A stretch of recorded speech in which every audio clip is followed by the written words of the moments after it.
স্বাগত সবাইকে। আজকে আমরা জানবো মূলত আর একটি পার্টস অফ স্পিচের গুরুত্বপূর্ণ টপিক, যেটি হলো প্রিপোজিশন। প্রি কথাটির অর্থ যদি আমরা বলি পূর্বে, আর পজিশন কথাটির অর্থ হলো অবস্থান, অর্থাৎ শব্দের পূর্বে কোনো কিছুর অবস্থান বোঝালে তখন তাকে প্রিপোজিশন বলে। প্রিপোজিশন যেরকম একটি সেন্টেন্সকে কানেক্ট করতে সাহায্য করে, ঠিক তেমনই একটি সেন্টেন্সকে অর্থপূর্ণ বাক্য দিতেও কিন্তু সাহায্য করে। যদি আমরা উদাহরণস্বরূপ বলি the book is on the table, এবারে এখানে যদি অনটাকে তুলে নেওয়া হয় তো সেন্টেন্সটা দাঁড়ায় দি বুক ইজ দ্য টেবিল। তো কোনো কিন্তু অর্থপূর্ণ সেন্টেন্স গঠন হচ্ছে না। তাই এক্ষেত্রে বুঝতেই পেরেছো তোমরা যে প্রিপোজিশনের ভূমিকা গুরুত্বপূর্ণ কতটা। আর স্টুডেন্টরা কিন্তু বেশিরভাগই এই প্রিপোজিশনে কিন্তু কনফিউজ হয়ে যায়, কোন ওয়ার্ডের আগে প্রিপোজিশন বসবে, কোন কি রকম প্রিপোজিশন বসবে, সেটি কিন্তু ওদের কনফিউজ করে ফেলে। তাই দেরি না করেই এবার শুরু করি ভিডিওটি। Preposition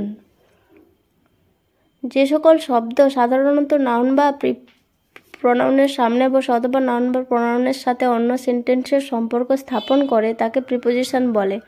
types of preposition: simple preposition, double preposition, compound preposition, phrase preposition.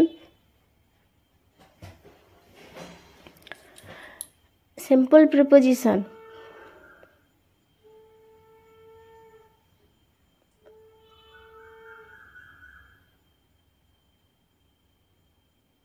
সাধারণত সেন্টেন্সে ব্যবহৃত একক প্রিপোজিশনগুলোকে সিম্পল প্রিপোজিশন বলে। Examples: on, it, to, at, from, with, she is living in the room.